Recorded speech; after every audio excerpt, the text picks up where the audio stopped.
All right, good morning and welcome to STL History Live, Panoramas of the City. My name is Aaron Pelker. I'm a Community Engagement Coordinator with the Missouri History Museum's Public History Department, and I want to thank you for spending part of your Tuesday morning with us. Before we get to our presentation, I have a couple of brief remarks. I want to mention that all three Missouri Historical Society locations are open to the public from Wednesday through Sunday. Your safety is a top priority, and we'd love for you to visit if you feel comfortable doing so. Advanced free reservations are required to visit all our locations, but please visit MoHistory, that's mohistory.org, plan your visit and reserve your free tickets. Next, I want to mention that today's program is part of an ongoing statewide initiative to honor our state's, Missouri's bicentennial, commemorating 200 years of history. We'll have more bicentennial related programming throughout 2021, so please be on the lookout for that. Also, I'd like to thank our museum members and the Zoo Museum Text District for their generous support for both our exhibits and our programming. We wouldn't be able to host programs like this morning's without their contributions. Lastly, before I turn it over to our presenter for this morning's program, I do want to explain a few features you'll find on Zoom that may be helpful this morning. First, this will be about a 30-minute presentation with about 10 minutes at the end for audience Q&A. You can submit your questions for our speaker through the Q&A feature on your toolbar. We do ask that you wait until the end of the presentation before you submit those questions. At the conclusion of the program, we hope that you'll complete a short survey that will automatically pop up in your internet browser. So we appreciate and look forward to your feedback. With that, I would like to turn it over to our speaker this morning, Adam Kloppe, public historian at the Missouri Historical Society, to talk about panoramas of the city. So thanks, enjoy, and take it away, Adam. All right, thanks, Aaron, and thank you to all of you for coming today. I always appreciate it. Whenever anybody wants to, spend some time during their day learning about the city I call home, the city that presumably many of you call home, St. Louis. So thank you all so much for taking some time out of your day to be here. My name's Adam Kloppe. I'm a public historian with the Missouri Historical Society. And the presentation I'm going to give to you today is titled Panoramas of the City. You guys, some of you might remember or have gone to an exhibit we had up a few years ago with that same title called Panoramas of the City, where essentially we took within that exhibit, there were over 60 panoramas of St. Louis, all taken sometime between 1900 and 1950. And we used those panoramas to really explore St. Louis history in the first half of the 20th century. And we took 7 of the panoramas in that show and blew them up as big as we possibly could, meaning, in some cases that meant that they were 10 feet high by 40 feet long. So for today's presentation, I just pulled out a handful of those, and we're going to talk about them a little bit. But before we get into the fun stuff, before we get into the St. Louis history, we got to eat our vegetables a little bit and just talk about what are panoramic photographs, just so we're all on the same page. And for the purposes of this presentation, whenever I talk about panoramas, I'm going to be talking about wide-angle photographs, typically taken between 180 and 360 degrees, depending on who the photographer was and what kind of equipment they had. They could take panoramas of varying angles. And why are we talking about panoramas? Well, it's because panoramas are a really valuable historic resource. They are something that can teach us a lot about history. They can teach us, they can give us new angles of sort of well-known events in history. And some of the panoramas I'm going to show you today are of places and events that we, as in St. Louis, are very, very familiar with. But, these panoramas can just show us new angles on that, get us into a different kind of headspace, looking for different things when we're talking about those events. But they can also show us historic events that have been nearly forgotten about. There are a lot of panoramas that were taken in the first half of the 20th century that were taken because, someone was having a corporate retreat or a family reunion, or they were opening a store or something like that. And they invited a panoramic photographer to come in and take a photo of that event. And that's not something maybe that we would remember, today, but it shows us what was important to the people living at that time. This was something that was important enough to them that they're going to call out a photographer that costs quite a bit more than what a normal photographer might cost, just because of the specialized equipment and stuff like that. And they're going to ask them to take a panoramic photo. They're going to ask the people who attend to pose for a panoramic photo, which would take a little bit longer than it would for a normal photograph. So, these panoramas can really show us what was important to people living at the time. Okay, now let's get into the fun stuff. Let's start talking about St. Louis history. The first panorama I'm going to talk to you about today was taken on the St. Louis riverfront. It was taken on the east side of the Mississippi looking west, and this panorama was taken around 1903. I say around just because this is the only panorama I'm going to talk about today where we don't have like a firm day or two that we know it's taken. We can date it to probably 1903 based on the buildings that you see. You can see on the riverfront, the steamboats you can see on the levee there. It could have been, late 1902 or early 1904, but probably 1903. I'm going to pan through this image, but I apologize. The only file I have of this image is so huge that to compress it down for this presentation, it compromised the quality a little bit. But after this, I'll show some details from the photographs so you can get a better sense of what's in it. But this photograph is actually taken at this really important moment in St. Louis history in the beginning of the 20th century. And it has to do with what you can see in the photograph. For decades before this, steam travel and steam trade, trade and travel on steamboats had dominated the St. Louis economy. That was the thing that brought money and people into St. Louis. And in the first decade of the 20th century, that starts to change. This is the first decade when steam travel and steam trade takes second place to rail travel and rail trade. So St. Louis, in many ways in this decade, is sort of starting to turn its back on the river that made it a city in the first place, and is turning its attention to other things. You can see evidence of that in this photograph. And you can see it in the steamboats that are on the levee. This is a detail from the panorama. This is a better indication of what the quality of that photograph looks like. But this is a detail from the panorama that shows a steamboat titled, named the Mark Twain. And it got this name in 1902, in the summer of 1902. And I love the story of this steamboat because I think it's so interesting. So the story behind it is that this boat had actually been in service in the city of St. Louis for quite a few years before 1902, but it wasn't always called the Mark Twain. For many years before 1902, it was actually called the City of St. Louis, and it was the city's harbor boat, meaning that this was a boat that would help guide other steamboats to spots in the levee. If the levee was really busy and a steamboat had to look for an exact spot to go, the harbor boat could help them find where they needed to go. If the levee was super busy, this boat might actually help ferry passengers between ship and shore, so they're not just sitting on a steamboat waiting for the boat to dock so they can get off. That way they can get off the boat and get into the city a little quicker. So it was just called the City of St. Louis for years before this.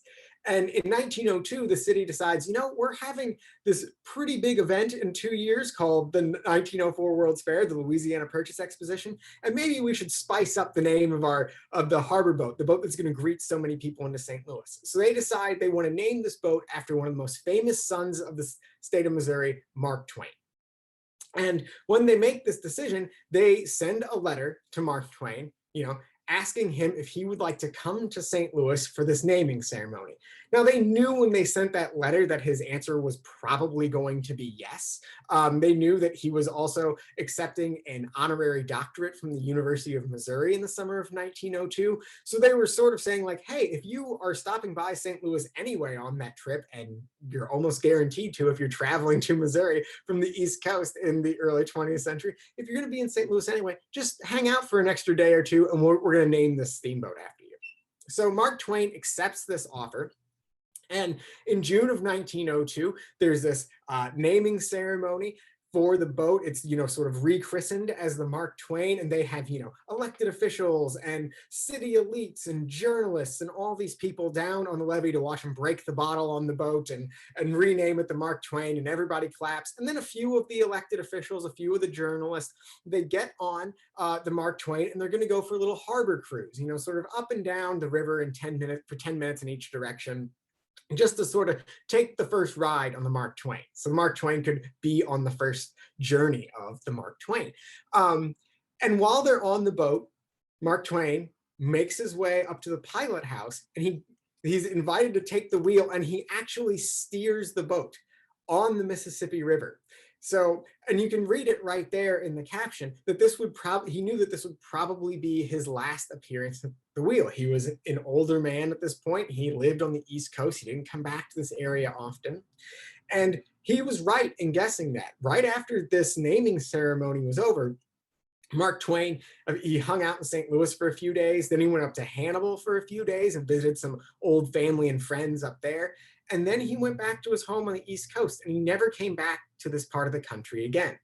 So, we can't know for sure. He may have taken a boat, a ferry across the river when he went back to his home on the East Coast. He may have, taken a boat to do some stuff up in Hannibal. We don't know. But what we do know is one of his last handful of journeys on the Mississippi River. And the Mississippi River was the thing that made Mark Twain famous. His writings about, the journeys on the Mississippi were the thing that brought him into the public spotlight.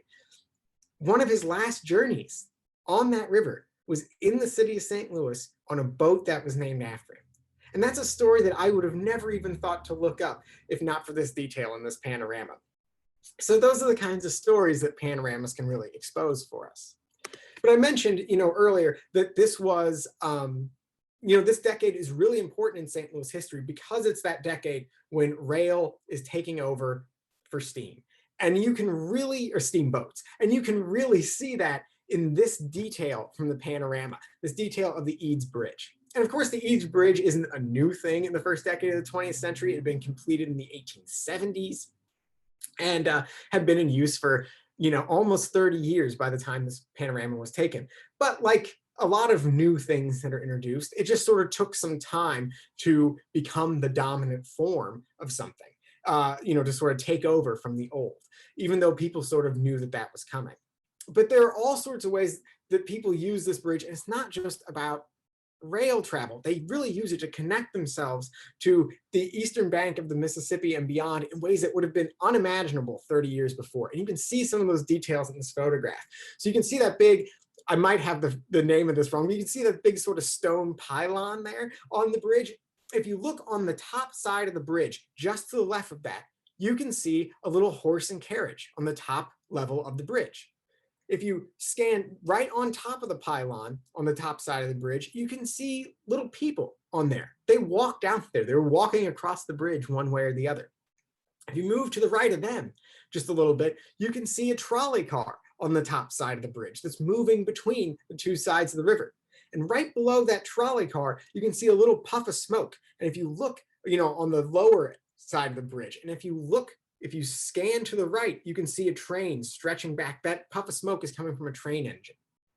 So there's 4 different ways you can see in this panorama that people were using the Eads Bridge to connect to the eastern banks of the Mississippi in ways that they would have never even dreamed were possible just 30 years beforehand. So it's easy to see how the Eads Bridge really creates the conditions where the city's whole economy and whole makeup is starting to change. All right, so let's move on from the banks of the Mississippi, and let's talk a little bit about this panorama that comes to us from September 13th of 1920. This was one of my favorite panoramas in the entire exhibit. And this panorama, September 13th, 1920, is a fairly significant day in St. Louis history, though you may not know it off the top of your head. This was the first day women could register to vote in the city of St. Louis. And on that day, in order to encourage women to go out and register to vote so that they could vote in the November elections, the League of Women Voters held a parade and rally through the streets of St. Louis. It ended where this panorama was taken, in front of the old post office in downtown St. Louis. That building is still there. And at this rally, they heard speeches from, members of the League of Women Voters. They heard speeches from elected officials in the city of St. Louis, really talking about the importance of getting women to the ballot boxes, to the polling places, to register to vote. overall, the polling place will be open for 4 days. You can see it on the poster right there, September 13th, 14th, 15th, and 16th of 1920. Those are the first 4 days, and really the only 4 days the polling place would be open for women to register to vote. And the city anticipated that 60,000 women would come out to register to vote over the course of those 4 days. And the League of Women Voters wanted to make sure they hit that. So that's why they organized this parade and rally. One of the primary organizers of this parade was this woman you see in this photograph here, Edna Gellhorn. Her last name might sound familiar to some of you. Her daughter, Martha Gellhorn, was a famous writer and journalist, and she was also in a relationship with Ernest Hemingway for several years. I think they made an HBO movie even about that a few years ago. But Martha Gellhorn is quite famous. So if that name sounds familiar to you, that's probably why.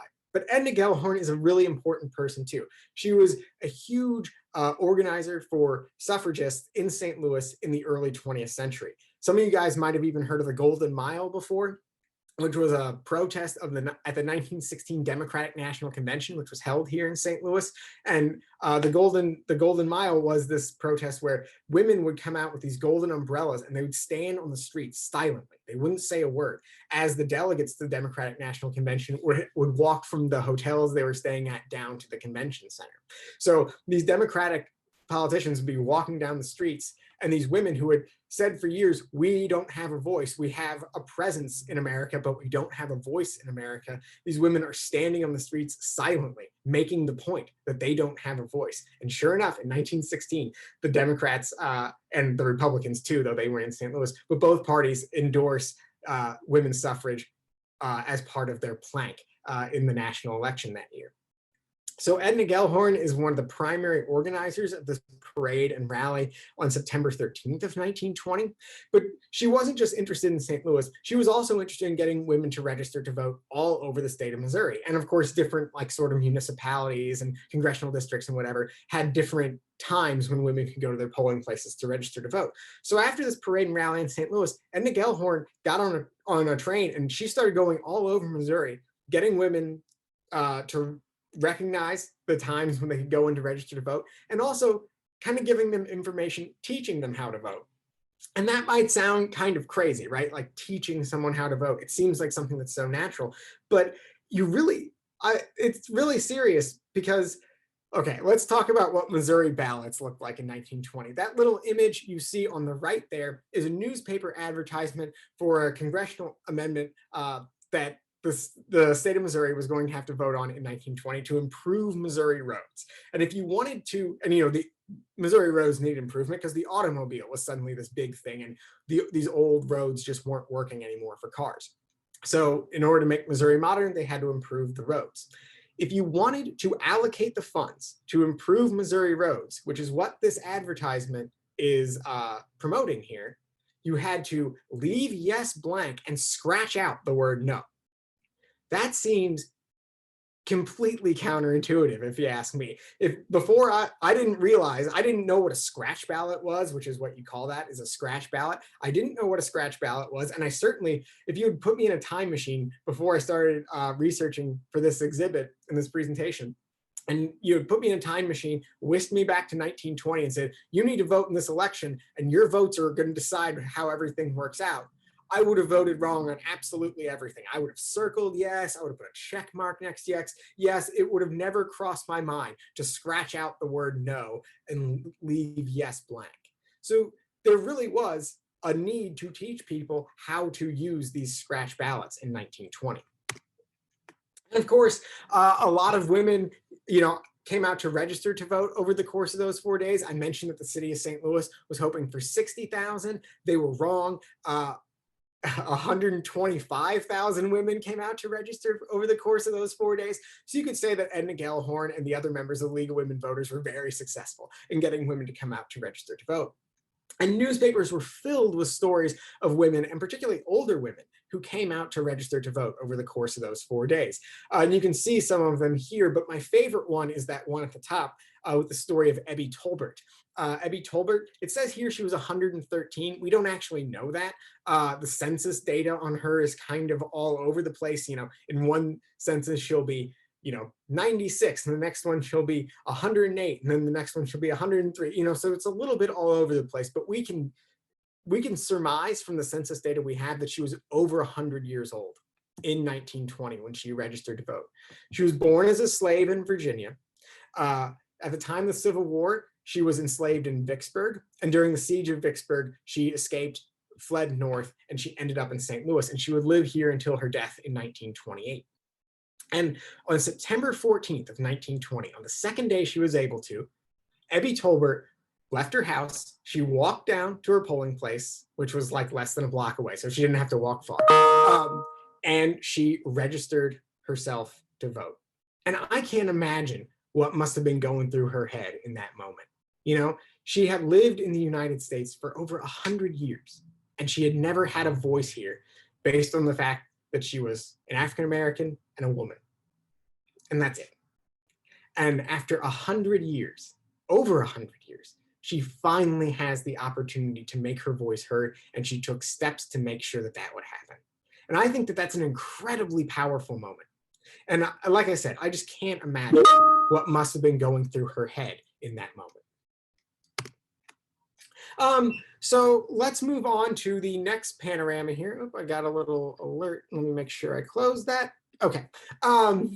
So the next panorama I'm talking about here comes to us from a rally that was held to celebrate Charles Lindbergh's flight across the Atlantic Ocean when he landed in Paris, France on May 21st of 1927. He had become the first person to fly solo nonstop across the Atlantic Ocean.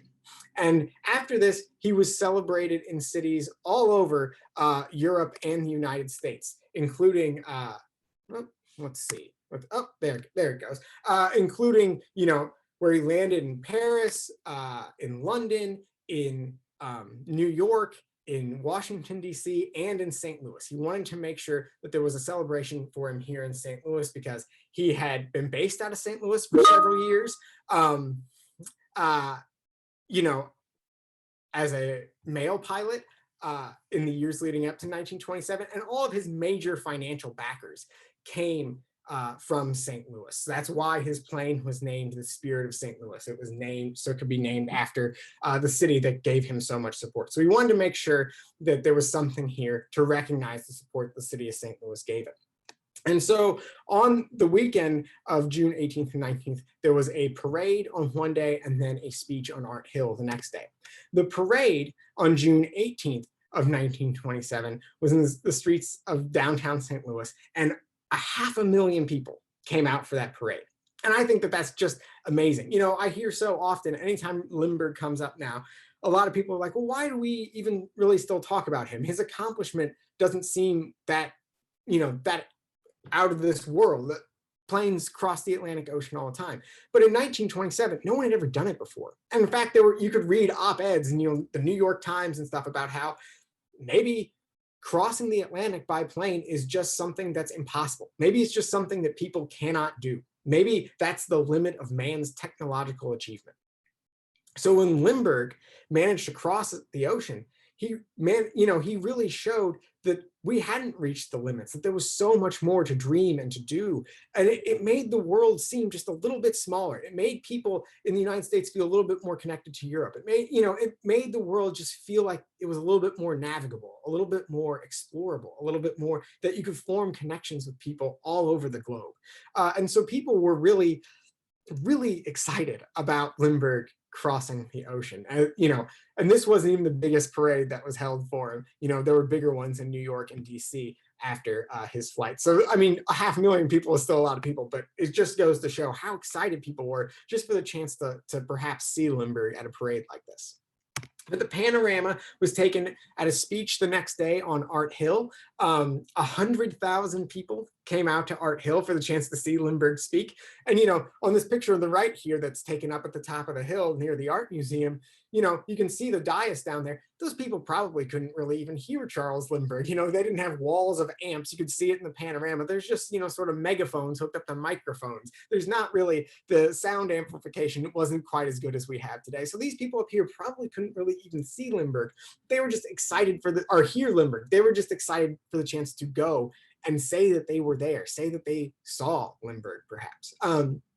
And they didn't just get to see Lindbergh at this speech. On that photo on the right, you can see there's like some little black dots in the air there. There was also a flyover featuring the Spirit of St. Louis and other planes from a nearby Army base. So those flew over the crowd. So the crowd got to actually see the Spirit of St. Louis in action, which would have been a big thrill for everyone too. But I mentioned that people were excited to hear this speech, and this is a detail from the panorama. You can really see how excited people were for that speech in this detail, because those are people sitting on the roof and on like the sort of edge of the art museum, just for a chance to hear Lindbergh. Again, they probably couldn't hear Lindbergh up there, but they were so excited at the prospect of being at this event to celebrate Charles Lindbergh that they somehow crawled up there. They might have gone through the building. I don't know. I assume they went through the building, but I didn't know that you could get up there. And these guys climbed up there just for the chance to try to get a better view of Lindbergh. I think that just shows how excited people were in this moment. Oh, I am running short on time, so I'm gonna have to speed up a little bit through these last two panoramas, but don't worry, we will get through them both. So the next panorama I want to talk about here comes to us from either November 15th or 16th of 1930 at a meeting of a group called the League of Struggle for Negro Rights. This was a national communist organization that fought for civil rights for African Americans. This was actually their foundational meeting. The League of Struggle of Negro Rights was actually an anti-lynching delegation of a different communist group. And that larger communist group was sort of falling apart in 1930. So this group decided to reorganize as their own national organization. And you can see here, some of the things that this organization fought for. Of course, they fought to pass federal anti-lynching legislation, which never actually did pass in Congress. You can see some of these other signs they're holding there. Some of them look like they might be pretty current, right? Like this one that says organize against police brutality, essentially. But there's other signs here about breaking up large Southern land holdings and getting more power to individual farmers throughout the South, political equality, better working hours and pay for workers. It's a group that has a lot of sort of high-minded civil rights goals, especially in the 1930s. And this meeting took place in an area of St. Louis that kind of isn't really there anymore. It's an area called the Mill Creek Valley. This was a historic African-American neighborhood in sort of, central St. Louis. It had about 20,000 residents in it, mostly African-American, and there were, stores and banks and movie theaters, even a baseball stadium that were in this area of St. Louis. But in the 1950s, the city wanted to get their hands on some urban renewal dollars from the federal government. So they actually had this area of St. Louis declared a slum. They said that, there was nothing really productive happening here. The building stock was old. It could be dangerous. So they applied for money so that they could raise this entire neighborhood. They relocated all of the people that lived in this neighborhood, and they tore down almost every building. And they said, don't worry, over a few years, companies and developers, they'll want to build these new state-of-the-art buildings in this area, and people can move back, and the shops will be back, and it'll be just as vibrant as it was before, just with safer and better buildings. But that never actually happened. For many, many years, this area of St. Louis sat vacant.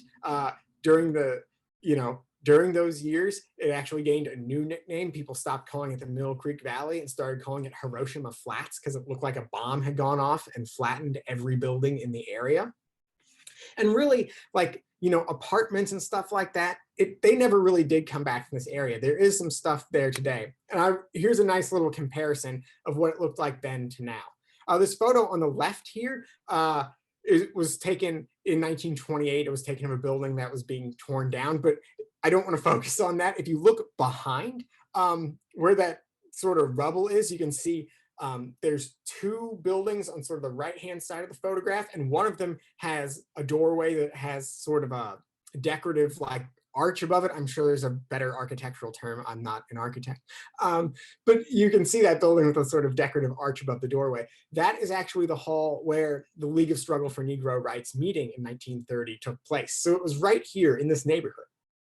And on the right-hand side, that's what's there today. It's the Wells Fargo campus. And, that looks a lot different. And I'm not trying to like disparage Wells Fargo or anything like that. They sponsor a lot of great things. They provide a lot of jobs for St. Louis. But we do have to ask sometimes, what did we lose when we tore down this neighborhood? And especially, when Wells Fargo doesn't come into that neighborhood until years and years and years later, after that land had sat vacant for a long time. What did we lose by having that land vacant for a long time? And I do want to call some attention to some of the things that this group was protesting for. So it's hard to read at this scale, but if you read that sign there, this is a detail from the panorama, and it says, "Demand the release of the Atlanta Six." And I had never heard of the Atlanta Six before. Turns out they were a group of activists in Atlanta, Georgia, and they were arrested in 1930. They had been handing out pamphlets that talked about the evils of Jim Crow and how Jim Crow laws should be overturned in not just Georgia, but throughout the South. And on the cover of the pamphlet, there was a picture of a black man and a white man shaking hands. All of these activists were arrested and put in jail and charged with trying to incite an insurrection, essentially saying this literature you're handing out threatens the government of the state of Georgia. And the specific thing that Georgia pointed to as this being insurrectionary literature was the picture on the front of the black man and the white man shaking hands. Now, thanks to the League of Struggle for Negro Rights and the ACLU and some other groups, these activists never ended up going to trial. They got released on bail, and their the case sort of stalled out until the charges were dismissed. But had they gone into court, they could have actually faced the death penalty for passing out insurrectionary literature. Okay, so keeping that in mind, that makes this other detail from the panorama incredibly powerful. Because on this detail from the panorama, as you can see, there's a black man and a white man shaking hands. And to us, this doesn't look like a profound political statement. But in this moment, when this panorama was taken, when in another state in this country, there were activists sitting in jail just for passing out a picture showing a black man and a white man shaking hands, the fact that these guys posed for the camera in that position was an incredibly political statement for that moment. Okay, now let's get into the last panorama I'm going to talk about today. This one was taken on July 4th, 1941 at Sportsman's Park. And for those of you who are baseball fans, you probably know that in 1941, Sportsman's Park, the Major League ballpark in St. Louis at the time, was home to two Major League Baseball teams, the St. Louis Cardinals and the St. Louis Browns. You will see neither of those teams in this panorama. This game was a Negro Leagues game that was played at Sportsman's Park. The first one played there in over 20 years, and the first one to ever feature two Negro Leagues teams playing against each other at Sportsman's Park. It was actually a doubleheader that day. The main draw was a game between the Kansas City Monarchs and the Chicago American Giants, two of the biggest Negro Leagues teams in the country at the time. And, I'm sure as many of you know, at the time, baseball was a segregated game. Black players were not allowed in Major League Baseball. So neither the Cardinals nor the Browns nor any team in Major League Baseball in 1941 would have had black players. But in St. Louis, baseball wasn't just segregated for players, it was also segregated for fans. Sportsman's Park was the only park in Major League Baseball that had it officially written into sort of how the ticket sellers could do their jobs, that the sections of the stadium were segregated.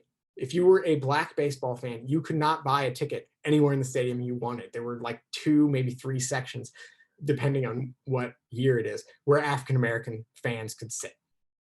So, and again, it's the only ballpark in Major League Baseball that has that policy. It was at the time the southernmost Major League Baseball stadium in the country and the westernmost Major League Baseball stadium in the country. So, it's a segregated game for players and fans. For this game in 1941, though, on July 4th, it was a special sort of promotional game put on by a promoter. And for that game, they did away with that segregation of seating policy. Fans could buy any ticket they wanted to anywhere in the stadium, no matter who they were. So you could go anywhere. And the game was incredibly popular. Some of you might have noticed on the panorama, it was written that 26,000 people attended on that panorama. That's actually the highest figure I've seen for the estimate on attendance. Most estimates I've seen put it at somewhere around 20,000. But the panorama doesn't actually show the game between the Kansas City Monarchs and the Chicago American Giants. As I mentioned, it was a doubleheader that day. And the first game was actually between two industrial league teams here in St. Louis. And there were, different companies would put together baseball teams for like sort of a semi-pro league that was here in St. Louis called the Industrial League. And this first game featured two of the best sort of all-black industrial league teams in St. Louis. I want to make sure I get these names right. The Scullin Steel Mules and the St. Louis Titanium Giants, which I think are just both fantastic names for baseball teams. And we know that this panorama shows that game between these two teams, both because this is a detail from the scoreboard in the panorama you can see here, and that has St. Louis versus Scullins in the 4th inning, or maybe the top of the 5th, depending on how the scorekeeper's doing it that day. But either way, we know that game only went to 5 innings. So we know it's in the middle of that game. And then on the left here, as you can see, that's a detail from the panorama showing off the front side of someone's uniform, and that is the uniform of the St. Louis Titanium Giants. The second game was between the Kansas City Monarchs and the Chicago American Giants, who had a different uniform than the Titanium Giants. But these were two of the most popular teams in the Negro Leagues, and Kansas City featured maybe the most famous baseball player in the world in 1941, black or white, Satchel Paige. Satchel Paige was a dominant pitcher, and he loved to sort of put on a show for the crowd, sort of employ some theatrics when he was up on the mound. And the crowd did get to see him pitch about 4 innings that day. I believe he pitched scoreless ball, though I don't have the stats in front of me, so someone who does might be able to correct me if I'm wrong. But this was he was the draw. He was the reason people wanted to come out to Sportsman's Park to watch this doubleheader, for the chance to say that they got to see Satchel Paige play.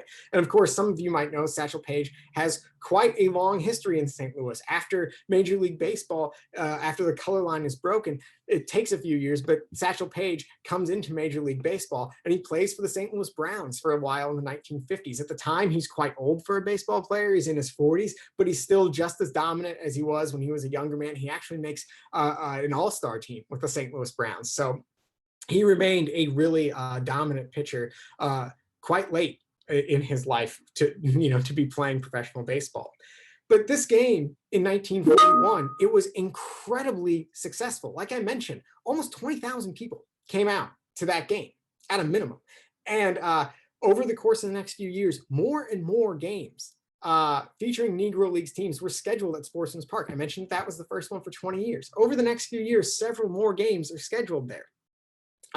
To the point that in 1944, Sportsman's Park decides, you know what, we should do away with our segregationist seating policy entirely. So in 1944, anyone can buy a ticket to anywhere in the stadium. And then, of course, as many of you probably know, in 1947, the color line was broken in baseball when Jackie Robinson joined the Brooklyn Dodgers. And finally, African Americans could play in Major League Baseball.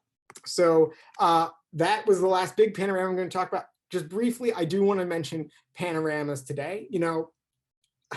If you have a smartphone with a camera, there's probably a setting in there that you can take a panoramic photo, whether you know it or not. And they can be very wonky. I don't take very many of them. But people have more access to taking panoramas today than we have at any point in history. And we still take panoramas, I think, though, at similar occasions, even though they're available to us anytime. I only try to take panoramas during moments that I want to make sure I remember, during moments I think are special, that I want to get a really wide view. These are two that I had in my phone. The bottom one was taken at the History Museum during the eclipse a few years ago. The top one was on a tour of Anheuser-Busch when I went with my wife's family. It was the first time some of them had gone on that tour, and there were a lot of comments about this particular space. So I wanted to capture the moment when we were in it. But we still take panoramas at special moments, for moments that we want to remember, that we want to get a wide view of. And who knows, maybe in 100 years or so, there'll be another panoramas exhibit at the Missouri Historical Society featuring some of these panoramas that people are taking today with their smartphones. So with that, that's the end of my presentation. So I'm going to go ahead and stop sharing the screen. And then I guess we'll go ahead and start with some of the questions. Yes, and Adam, thanks for that fascinating look at panoramas. At this time, if you have any questions, please feel free to submit those through the Q&A dialog box on your Zoom toolbar. And as we wait for any questions, I'm going to share my screen to just show you a couple of the upcoming programs we have this week and next week. So,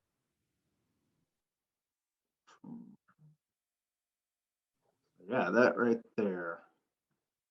And Adam, I'm not seeing any questions so far, so you must have answered any thoughts that folks might have. So I guess we can, I'll just give my outro remarks now, but if folks have any questions, feel free to submit those and I can always stop and ask Adam any questions. But we do want to thank Adam for his time again today for that fascinating look at panoramas. And we do have regularly scheduled STL History Live programs on Tuesdays at 11 a.m. and Thursdays at 6:30 p.m., as well as Soldiers Memorial Chow and Chats on select Wednesdays at noon. Like I said, you can see a couple of the upcoming programs on this slide, and you can find links for all of our upcoming programs at mohistory.org or on the Missouri History Museum Facebook page, so please be sure to check out that lineup. And also, please don't forget to fill out that survey and let us know what you thought about today's programs. So thanks again, everyone, for joining us today, and I hope we will see you next time. Have a great day, everyone. Bye.